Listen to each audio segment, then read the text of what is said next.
Lighthouse was one of the most beautiful yet terrifyingly nightmarish movies I've ever seen. This is probably, if not the best, one of the best psychological horror films. Today, I'm going to be exploring it with you guys and sharing everything I've found about it. We're going to talk about the theories, the mythology, and the real-life event behind this whole film. So without any further ado, let's get right into this.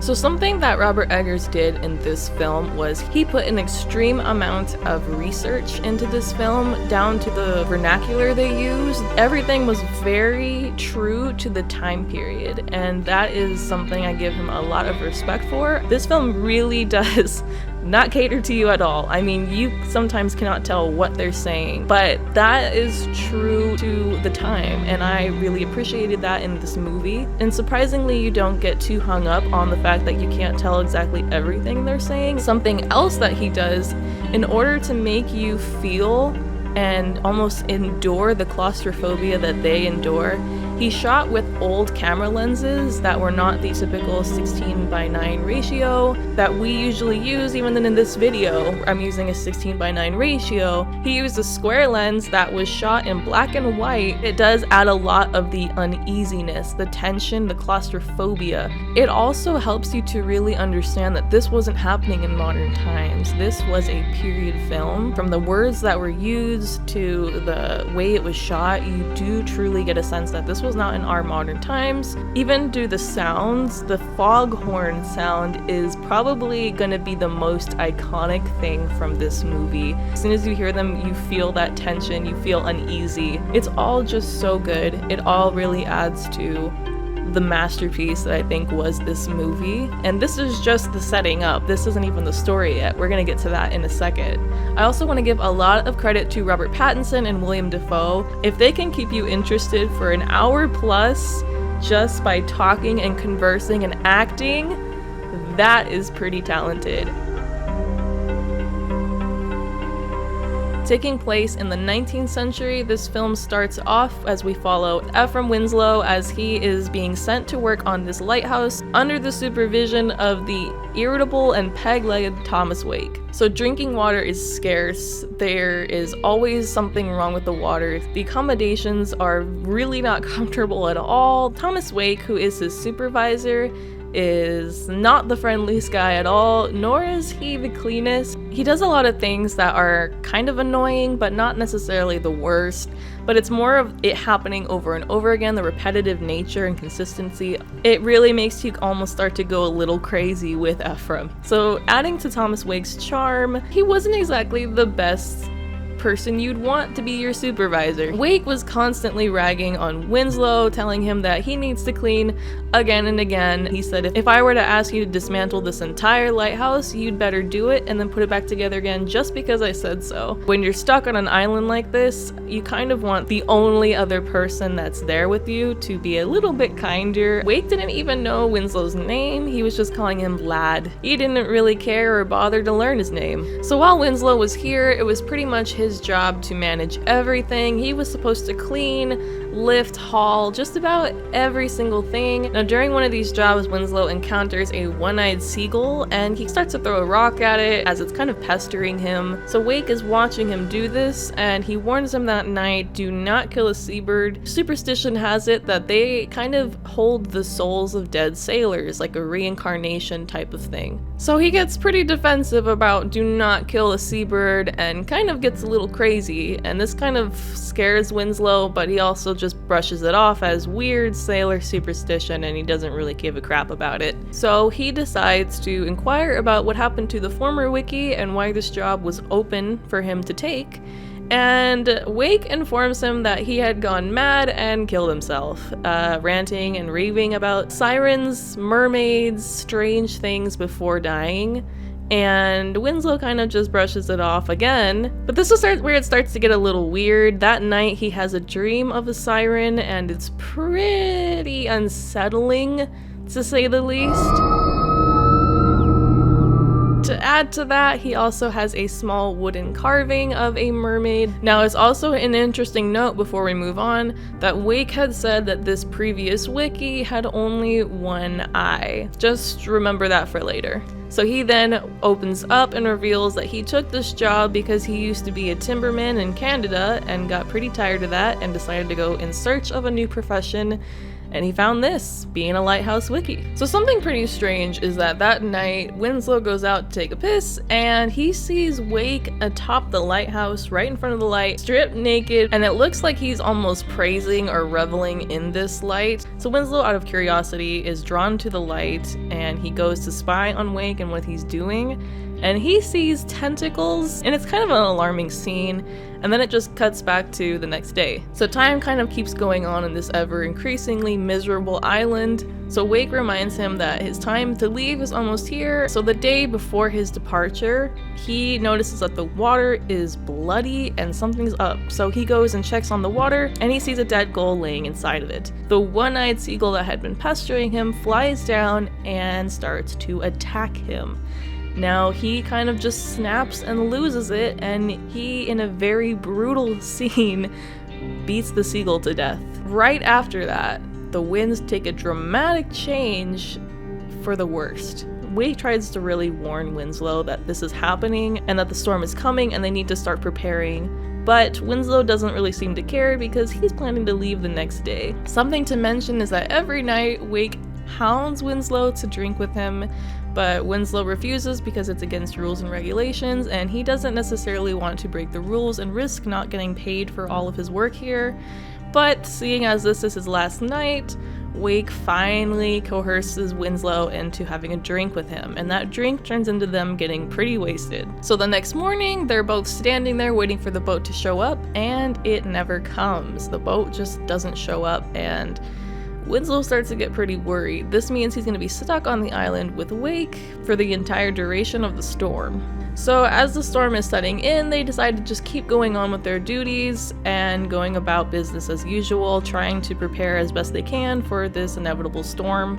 And that's when Winslow sees a naked body laying on the rocks, covered in seaweed.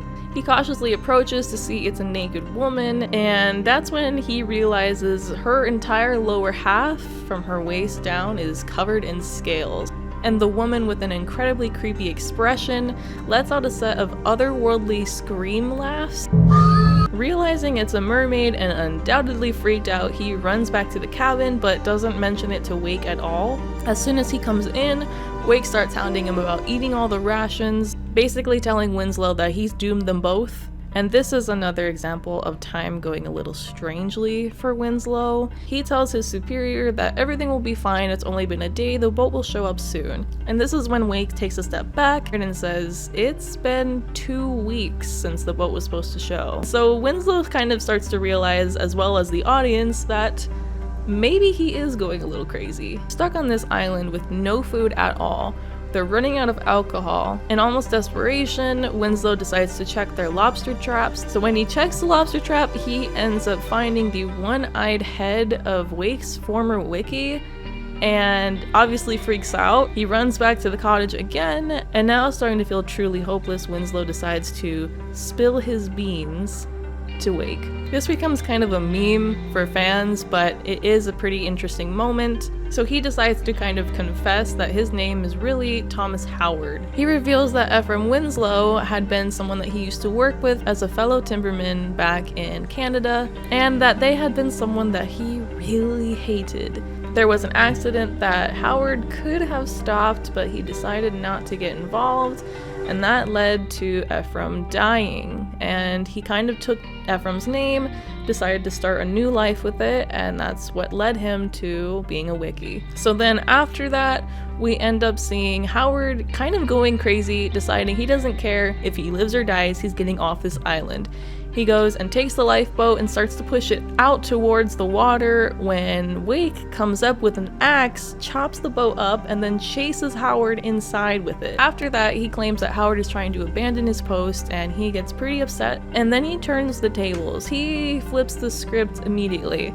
He says that Howard has lost it, Howard just chopped up their lifeboat and chased him with the axe instead, so he kind of reverses the role. And Howard at this point doesn't know what to believe. Is this guy just gaslighting him? Is he lying to him? Or is he actually going crazy? We aren't really too sure either as the audience. So things are starting to get really bad. They have no more alcohol left, and they, out of desperation, start to drink kerosene mixed with honey. That night the storm becomes so strong it blasts through their windows and floods the entire bottom floor. So the next morning Howard comes across Wake's logbook and decides to check it out of curiosity, and what he finds is not pretty. Wake had actually been writing to his superiors saying that Howard was not reporting for duty, he was untrustworthy, he did not want to do his job, and he was drunk constantly. Which is the biggest lie, because we saw in the beginning he didn't even want to touch alcohol. It had been Wake pushing him into doing it. And the worst part is that he recommended Howard not be paid at all for his entire time working there. Obviously enraged, he runs to confront Wake about this, and it isn't pretty. Wake kind of infuriates him, talks down to him, kind of just jabs at him verbally until Howard kind of gives in and starts to beat him. As Howard is beating him, he starts to have strange visions of him being the mermaid, then him being a tentacle monster, and then he starts to also envision Wake being the real Ephraim Winslow. So after their fight, Howard clearly remains victorious, and he decides to walk Wake on a leash and tells him to bark like a dog. So he's kind of now saying, now you're my bitch, it's not the other way around anymore.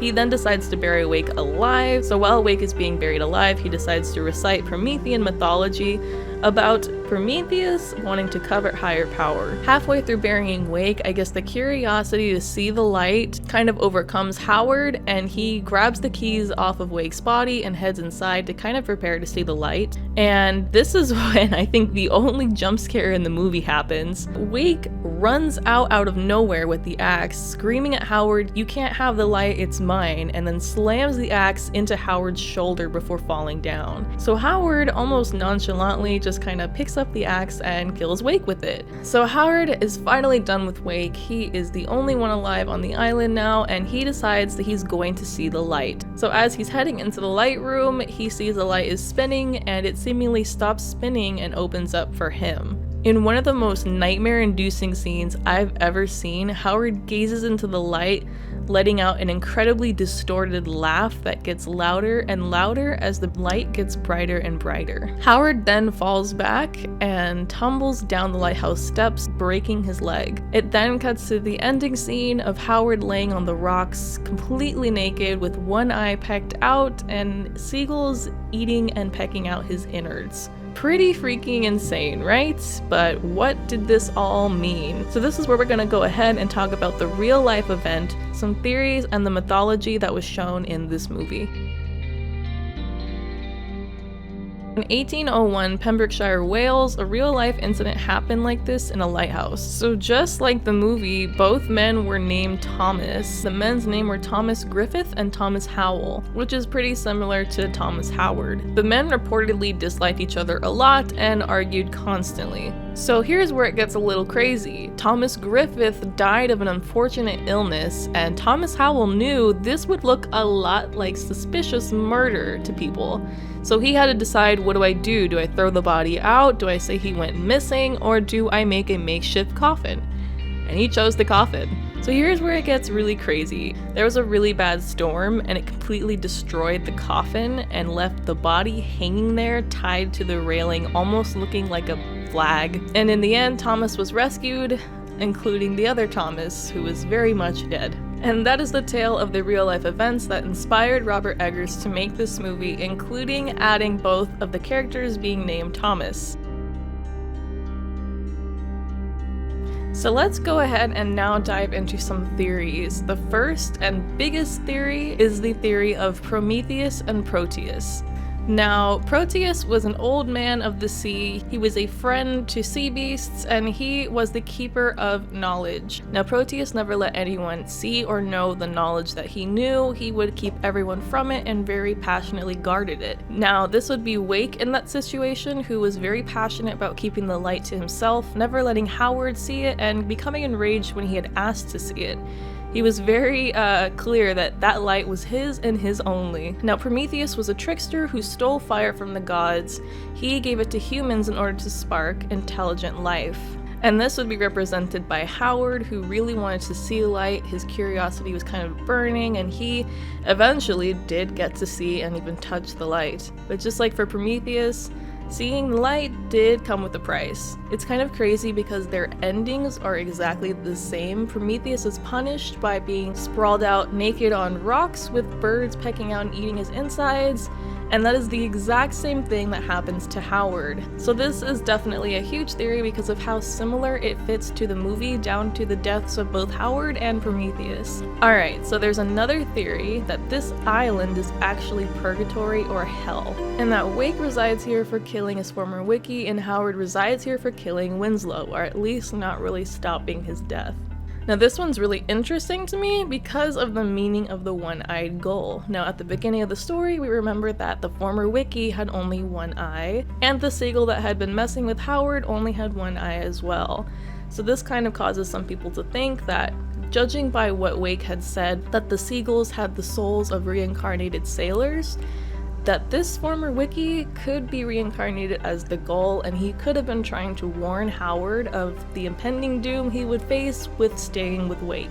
It's kind of an interesting theory to me because it ties in nicely the fact that the Wiki and the bird only had one eye. So the next theory is a little weird, but it's pretty good. This theory is that this is again purgatory or hell, but Wake and Howard are actually the same person, which sounds a little weird, but let me explain. In the end of the movie, we see that Howard breaks his leg when he falls down the lighthouse steps. So Wake was always changing his story about how he lost his leg and about how he ended up on the island and what he did before being on the island. So this leads people to think, what if they are the same person, one young and one old, and that they are doomed to relive this hellish nightmare over and over again as their punishment for killing Winslow. Now at the end of the movie, we see that Howard has his eye plucked out by the seagulls while he's being eaten alive, basically. This leads people to think that the one-eyed gull that had been bothering Howard was the previous Howard, now trying to warn his new doomed self. Which is kind of interesting as well. There's a lot of one-eyed references in this movie. And theory number 4, which is probably my favorite, that this island is actually purgatory and the two await judgment from God, the light being his judgment. And upon seeing the light, Howard was rejected from heaven and cast down to spend an eternity here on the island. I think of all the theories, I like this one the most, to be honest. And all of these theories are very interesting, but I want to know what you think. Do you have a theory about this movie? And what did you think of this movie in general? Let me know down in the comments. I'd love to talk about it with you guys and see what you guys have to say. Thank you guys so much for watching. I really appreciate it. Leave a like if you guys enjoyed and would like to see more videos like this. Subscribe and join the Queso Kingdom, and I will see you guys in the next video.